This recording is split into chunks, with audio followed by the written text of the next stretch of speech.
Ramadan Kareem, brothers and sisters.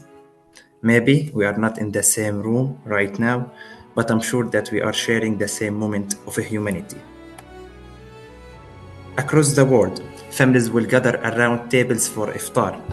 They will break their fast together and they will pray for mercy, for peace, and for a blessing. But in Gaza, most families are not preparing a table. They are preparing to enter another rite. As we know, Ramadan teach us the meaning of hunger, so we could feel of others. But here, hunger is not something you could choose, or it's not something temporary, or it's not something spiritual reflection. It's real, it's daily, and for most family, it's something involunteer. Moving to the hospitals. In Gaza today, hospital is not just a medical facility. It's a structure in collapse and it's a place in hope. Before I speak about our programs and our budget, I want to share some personal story with you.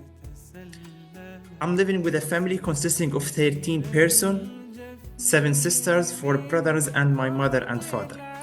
My father was a UN teacher for 14 years, and unfortunately, he's a kidney dialysis patient.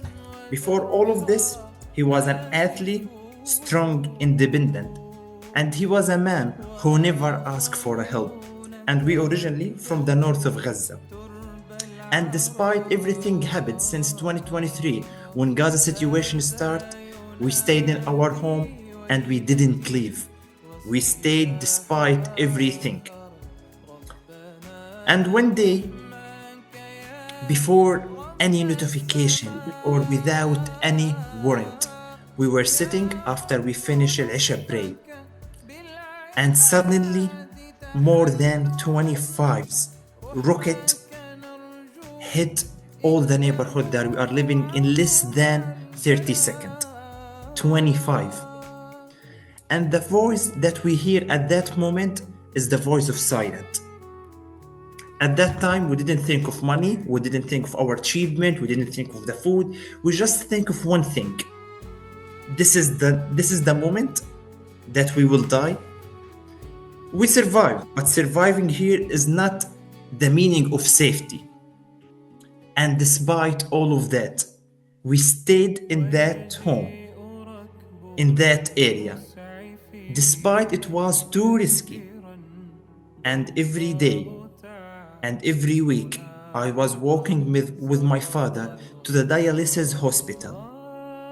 The street was dangerous and the hospital area was too risky.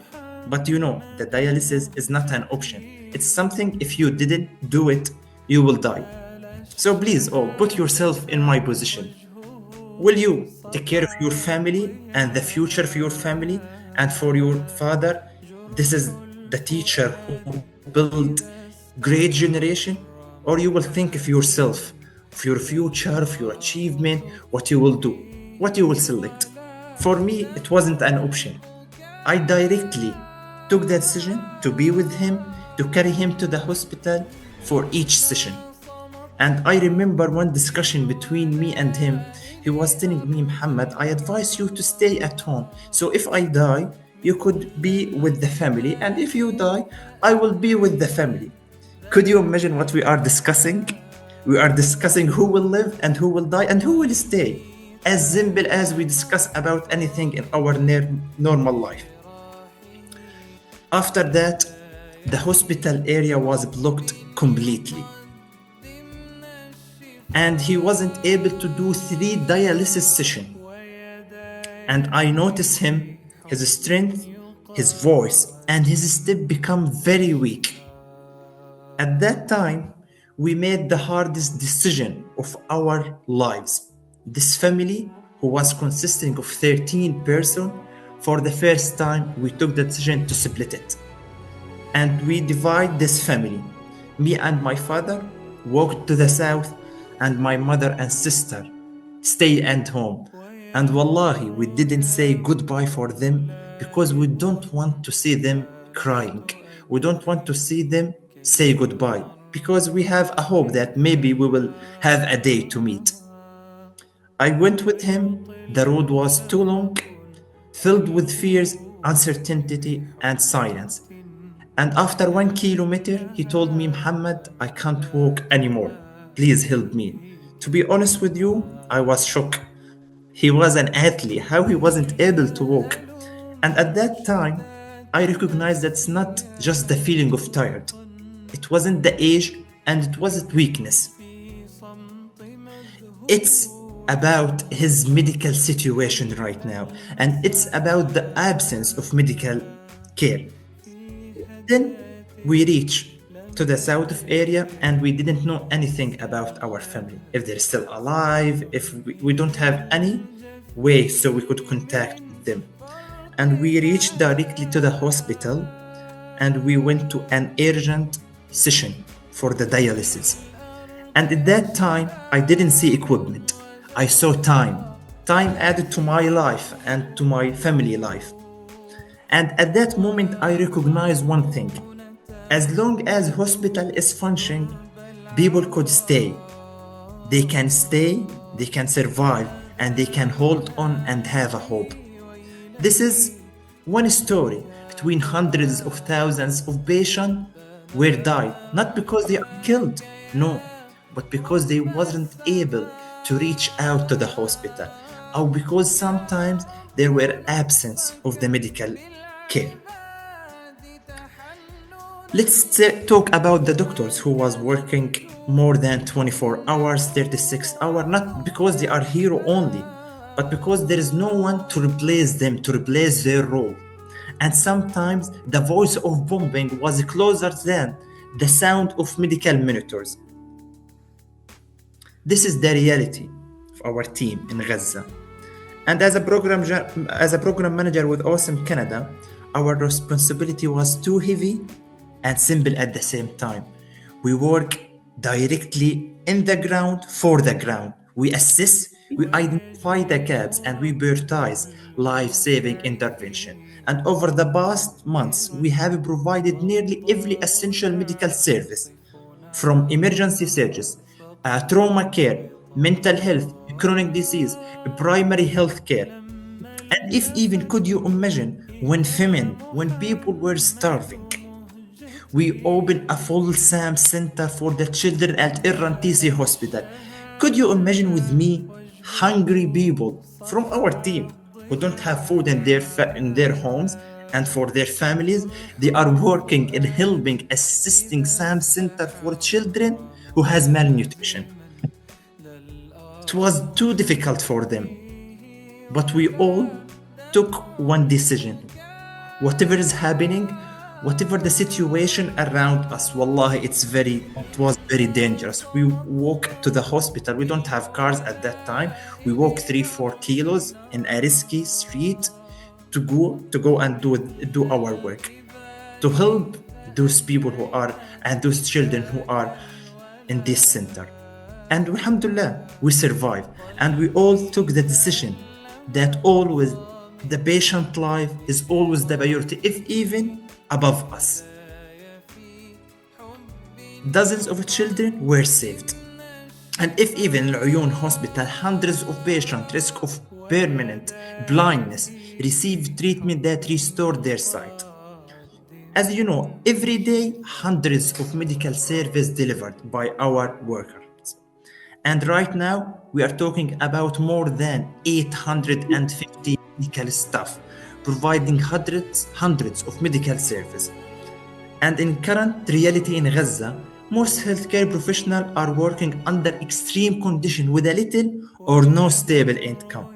And through our programs, we give them what they need in the most dignity and responsible way. We help them and we assist them.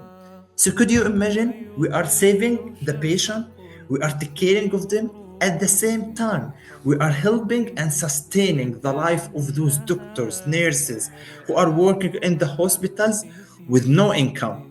We are taking care of more than 850 staff. So finally, even at the last duration, many big agencies. In the top of them, World Health Organization (WHO) and UNICEF and UNFPA start supplying OSSM Canada with medicine after witnessing the skills and the credibility of our work. Again, any assist come to Gaza, it's not just a salaries for medical stuff. It's a dialysis sessions. It's an emergency surgeries. It's a malnutrition treatment and it's a life-saving medication. And without sustaining support, service slow down. Hospital reduce capacity. Patient wait longer. We are running our monthly cost more than $800,000 per month to keep up this hard work. And I want to seize this opportunity after your permission to thank people who are working behind the scene. They are not from Gaza, they are not with us in the ground, but they are following us each step and maybe each question 24 hours.